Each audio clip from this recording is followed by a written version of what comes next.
Xalqimizning ajoyib udum va qadriyatlari bor. Ayniqsa Hayit bayrami o'ziga xos urf-odatlar bilan ajralib turadi. Muxbirimiz Hadiya Abdullayeva shu mavzuda lavha tayyorlagan. Keling, hozir uni birgalikda tomosha qilamiz. Hayit ayyomi xalqimizning sevimli bayramlaridan biri hisoblanadi. Opa-singillarimiz bu kunga alohida tayyorgarlik ko'rishadi. Hayit joyida ertalab hamma bir-biri bilan ko'rishadi, stollarda yaxshi chiroyli gaplar bo'ladi.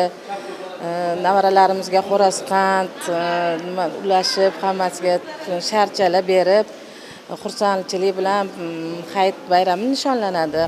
Poytaxtimizning savdo rastalari ayniqsa hayit pishiriqlari bilan to'ladi. Yurtdoshlarimizning kayfiyati ham bu kun o'zgacha bo'ladi. Hayit ayyomi degani hamma katta kichik bir-birini ko'rishga boradi. Qariyalarni borib ziyorat qilinadi. Unda albatta stolsiga eng aziz mehmonimizga shirinlik qo'yiladi. Shu mana yangi tushgan kelinlarni borib, ko'rib, anaqa qilib kelishadi. Bo'rsalar, qushtirlar, hammasi chak-chaklab anaqa qilib pishiriladi. Chindan ham tinch va osuda yurtdagina bu kabi bayramlar keng nishonlanadi. Shu o'rinda vatandoshlarimizni Hayit ayyomi bilan chin qalbimizdan tabriklaymiz. Hadiya Abdullayeva, Dilmurod Akbarov, O'zbekiston onlayn informatsion dasturi uchun.